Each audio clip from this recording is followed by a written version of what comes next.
Disclaimer: This channel does not promote any violent, harmful, or illegal activities. All content provided by the channel is meant for an education purpose only.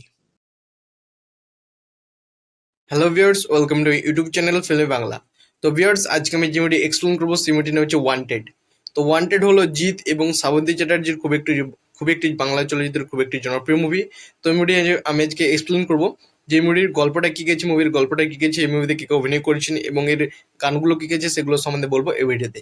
চলো friends, বেশি কথা না বলে আজকে ভিডিওটা start করা যাক। তো ভিউয়ার্স, আমি এখানে লিখে রেখেছি ওয়ান্টেড 2010 ফিল্ম। ওয়ান্টেড হলো 2010 সালের ভারতীয় বাংলা ভাষার অ্যাকশন থ্রিলার ফিল্ম, যা রবি কিনাগি পরিচালিত এসকে মুভিজ ব্যানারে অশোক ধনুকা প্রযোজিত। ছবিটি 2005 সালে তেলেগু সিনেমা আথাদু এর রিমেক। এতে জিৎ এবং শ্রাবন্তী চ্যাটার্জি প্রধান চরিত্রে অভিনয় করছেন, যেখানে শরদ কাপুর, বিশ্বজিৎ চক্রবর্তী, খরজ মুখার্জি এবং কৌশিক ব্যানার্জি অন্যান্য গুরুত্বপূর্ণ ভূমিকায় অভিনয় করেছেন। তো প্লট সম্পাদনা এবারে বলবো আমি এই মুভির গল্পটা। প্লট সম্পাদনা: তো রাজকুমার ব্যানার্জি ওরফে রাজা কুখ্যাত গ্যাংস্টার জুটি কিল্লু এবং বিল্লুকে হত্যা করে, যারা চালসার সন্ত্রাস হিসাবে বিবেচিত হয়েছিল, কারণ তারা বাবা মাকে হত্যা করেছিল। যখন সে 15 বছর বয়সে ছিল, সে কলকাতায় পালিয়ে যায় এবং সাধুর গ্যাংয়ে যোগ দেয়। অন্য অপরাধের বস এবং জয়ের সঙ্গ পায়। রাতে একটি বড় ব্যাংক চুরির পরে সাধু কলকাতায় পুলিশের হাতে গ্রেপ্তার হয়, কারণ তার ডন তাদের লোক আজলাম পুলিশকে ফোন করে এবং সাধু সমস্ত পরিকল্পনা সম্পর্কে তাদের জানিয়ে দেয়। তার সাথে বিশ্বাসঘাতকতা করেছিল, কিন্তু জেলে রাজা আজলামের সাথে থাকা অফিসারকে হত্যা করে এবং জয়কে নিয়ে পালিয়ে যায়। বড় হওয়ার পর রাজা তার প্রতিশোধ পূর্ণ করতে কিদ্দারপুরের একটি বাজারে আজলামকে দিবালোকে হত্যা করে এবং জয়ের সাথে পালিয়ে যায়। অন্যদিকে অমরনাথ গাঙ্গুলি এমন একজন দলের নেতা, যিনি আসন্ন নির্বাচনে সহানুভূতি ভোট পেয়ে নিজের হত্যার চেষ্টা চালাতে চান। তার সহকর্মী শঙ্কর ব্যানার্জি তাকে রাজার সাথে জড়িয়ে ধরেন। রাজা মিথ্যা হত্যার জন্য 1.5 কোটি টাকা দাবি করেছেন।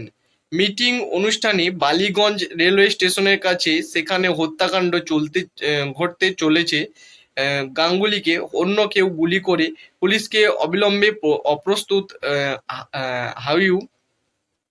হাউজিং কমপ্লেক্সটি স্নাতক করে সেখান থেকে হত্যাকাণ্ডটি হয়েছিল এবং আকাশচুম্বী ভবনটিকে ঘিরে ফেলে। রাজা বিল্ডিং থেকে বেরিয়ে যাওয়ার সময় তার গাড়ির সাথে একটি গাড়ির দুর্ঘটনা ঘটে। রাজা অনুমান করেন যে দুর্ঘটনায় জয়ের মৃত্যু হয়েছে। রাজা পুলিশের সাথে তাড়া করে ভবনের ওপরে যায়। বালিগঞ্জ স্টেশনের মধ্যে দিয়ে যাওয়া একটি ট্রেন রাজাকে ট্রেনে নামার জন্য দড়ি দিয়ে পালানোর প্রস্তাব দেয়। ট্রেনে রাজা শিবুর সাথে দেখা করেন, যিনি প্রকাশ করেন যে তিনি তার গ্রাম গঙ্গানগর থেকে পালিয়ে গিয়েছিলেন। যখন তিনি ছোট ছিলেন, সে এখন তার গ্রামে ফিরে যাচ্ছে। ট্রেনটি যখন খড়গপুর রেল স্টেশনে, তখন পুলিশ ঘটনাস্থলে রাজা কিন্তু শিবুকে গুলি করে। শিবু মৃত্যুর খবর জানতে রাজা গঙ্গানগরে পালিয়ে যান, কিন্তু শিবুর পরিবারে রাজাকে তাদের ছেলে বলে বিশ্বাস করে এবং তাকে গ্রহণ করে। পূজা, যার সাথে শিবুর বিয়ে হওয়ার কথা ছিল, সে রাজার প্রেমে পড়ে। একজন সিবিআই অফিসার সেলিম আলী খান গাঙ্গুলি হত্যার তদন্ত করতে বিশ্বাস করেন যে রাজা দায়ী এবং রাজা শিবু সংযোগ খুঁজে পান। তিনি রাজার আঙুলের ছাপ পাওয়ার চেষ্টা করেন, কিন্তু অসাড় ক্লুজ জয়কে জড়িয়ে ধরে। গঙ্গানগরে শিবুর ভাইঝির বিয়ে হয়। সিবিআই বিশ্বাস করে রাজা শিবুর পরিবর্তন হয়েছে এবং রাগা একজন খুনের সন্দেহভাজন রাজা পালিয়ে যায়। সিবিআই চলে যায় এবং কি ঘটেছে তা ব্যাখ্যা করতে তিনি ফিরে আসেন। পরিবার রাজাকে প্রকৃত হত্যাকারী খুঁজে বের করতে সাহায্য করতে কোনো আগ্রহ দেখায় না, কিন্তু তার দাদা রাজাকে একটি বন্দুক দেন। রাজা শুভঙ্কর ব্যানার্জিকে ফোন করে জানতে চান যে গাঙ্গুলিকে হত্যা করেছে। ব্যানার্জি প্রত্যাখ্যান করেন, কিন্তু রাজা তাকে বলেন যে তাদের কথোপকথন রেকর্ড করা হয়েছে এবং ব্যানার্জি সবকিছু প্রকাশ করে। রুপির জন্য গাঙ্গুলিকে খুন করলেন জয়।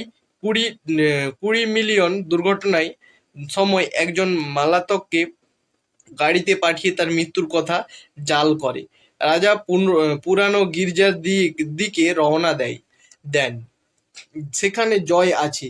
রাজা এবং জয়ের দেখা হয় এবং রাজা জয়ের আগে বন্দুক বোঝাই করে, কিন্তু একই পুলিশ যারা শিবু বার্জকে হত্যা করে, রাজা জয়সহ সবাইকে হত্যা করে। সিবিআই অফিসার খানকে রেকর্ডিং দেন।